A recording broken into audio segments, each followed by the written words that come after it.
Coucou, salut à tous. J'espère que vous allez bien. Moi, ça va. Je vous reprends donc aujourd'hui pour une nouvelle vidéo. Je vais vous montrer comment je réalise mon sirop de menthe. Et comme vous le savez, je vous avais déjà parlé de la menthe dans une de mes vidéos où je montrais comment je réalise le jus à base de la pastèque. Non, et dans cette vidéo aussi, je vais vous montrer juste comment je réalise le sirop. Et la menthe, donc, c'est une plante avec de nombreuses vertus qu'on ignore souvent. Et c'est une plante qui est très bonne pour la digestion.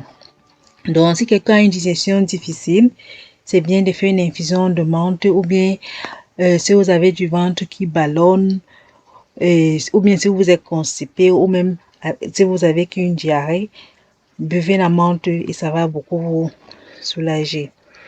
Et aussi, la menthe aide aussi contre les douleurs articulaires ou musculaires.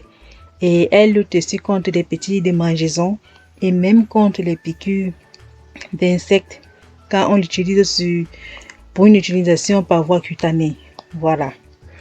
Et si vous avez aussi un problème de fer, un manque de fer qui peut se traduire par un teint pâle, par une fatigue permanente ou bien des migraines à répétition et voire même avec des frissons, je vous conseille de faire aussi une infusion de menthe et la prendre.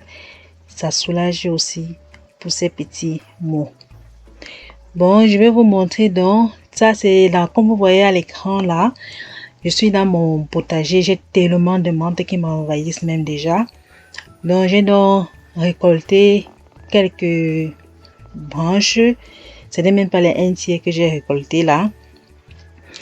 Et après donc ça, j'ai donc retiré les feuilles sur les branches avec mes garçons. Ils m'ont aidé même comme ils n'étaient pas totalement contents de le faire, mais bon, ils l'ont quand même fait pour leur maman chérie. Voilà donc ce que j'ai bien pu récolter.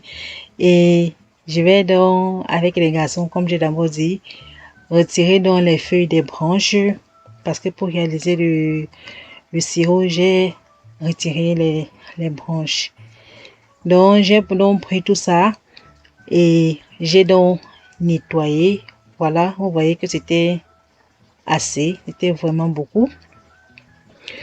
Je vais donc laver parce qu'il faut très bien laver avant de faire cuire. Donc, et comme c'était beaucoup là, j'ai réalisé deux types de sirop que vous verrez un peu plus tard. Et pour réaliser donc ça, j'ai mis donc dans une marmite. J'ai fait dans deux marmites. Et dans chaque marmite, j'ai donc mis 4 litres d'eau et 2 kilos de sucre pour 4 litres d'eau. Voilà. Donc 2 kilos de sucre pour 4 litres d'eau. C'est comme ça que j'ai donc fait. J'ai donc bien lavé, bien rincé. Et j'ai donc mis ça dans la marmite. Et j'ai fait cuire ça environ pendant 2 heures. Pendant 2 heures de temps, j'ai fait cuire. Et j'ai cuit ça en fin d'après-midi. Et j'ai laissé donc toute la nuit infuser avant de filtrer donc le lendemain. Voilà donc ça dans la marmite avec de l'eau et du sucre que j'ai donc fait cuire. Et vous pouvez aussi même aromatiser votre sirop si vous le voulez bien, soit avec du citron, soit avec du gingembre ou avec de l'ananas. Mais si vous voulez aromatiser avec du citron, faites cuire d'abord ainsi. Et quand vous éteignez le feu, vous épluchez vous pelez votre citron, vous prenez juste la chair que vous mettez à l'intérieur et vous fermez, vous laissez infuser. Et voilà donc la vraie couleur du sirop à la menthe. Parce que dans les supermarchés, on vend ça a toujours une couleur vert fluo. C'est juste parce qu'on a mis des colorants artificiels là dedans. Mais moi, j'ai préféré laisser ma part nature parce que pour moi, c'est 100% bio, maison et sans colorant. Voilà. Et si vous voulez donc aromatiser votre sirop avec du gingembre ou de l'ananas, vous pouvez mettre le tout en même temps avec les feuilles et vous faites cuire. Et après, vous filtrez. Et là, dans une des marmites que j'ai utilisées, j'ai mixé les feuilles. J'ai bien mixé. Et j'ai donc utilisé mon tamis pour filtrer. Et vous verrez que ceci là a la couleur du sirop est vert olive plus foncé que l'autre. Et le goût aussi est différent. C'est ceci que j'ai donc mixé les feuilles. La menthe est beaucoup plus prononcée que dans l'autre que vous voyez là qui est un peu plus clair. Est beaucoup plus prononcée que celui dont je n'ai pas mixé les feuilles. Mais en matière de goût, les deux sont très bons. Donc voilà donc mes bouteilles que j'ai bien pu avoir. C'était vraiment beaucoup. J'ai eu pour presque 8 litres. Et comme on allait en vacances, donc j'ai donc apporté quelques-uns là-bas. J'ai ma grande sœur. On a consommé ça là-bas en famille. Et puis, je les ai laissé aussi quelques bouteilles à elle et à ma belle-sœur. Donc voilà donc à quoi ressemble notre sirop 100% maison bio. Voilà. Donc c'est vraiment très facile à réaliser. C'est très facile à réaliser. Juste fait cuire avec du sucre. Et au niveau des quantités, je ne peux pas vous donner des quantités, la quantité exacte de la menthe que j'ai utilisée parce que je n'ai pas pu peser cela. Donc la quantité de la menthe dépend de l'intensité du goût que vous voulez avoir.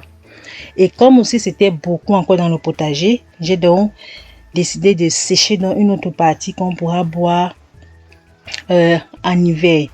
Donc là, j'ai donc récolté encore dans mon potager et Tani a donc fait des fagots comme vous voyez là et a accroché cela à la cuisine. Et c'est deux types de feuilles parce que l'autre c'est l'artémisia aussi, l'artémisia et à côté c'est la menthe. Donc il a donc fait des fagots comme ça et a accroché là. Et c'est parti comme ça pour 2 à 4 semaines de séchage. Pardon. Voilà. Donc je vais vous montrer plus tard, après quelques semaines, à quoi ça ressemble. Comment je vais donc conserver cela pour l'été. Après que cela aurait séché, je vais mettre dans des bocaux. Je vais vous montrer quelques semaines plus tard ce que ça donnait. Ok, je vous remercie donc d'avoir regardé cette vidéo. Refaites et puis dites-le moi en commentaire. Et sur ce donc, portez-vous bien et on se reprend dans une nouvelle vidéo. Bisous à vous. Bye. Mouah.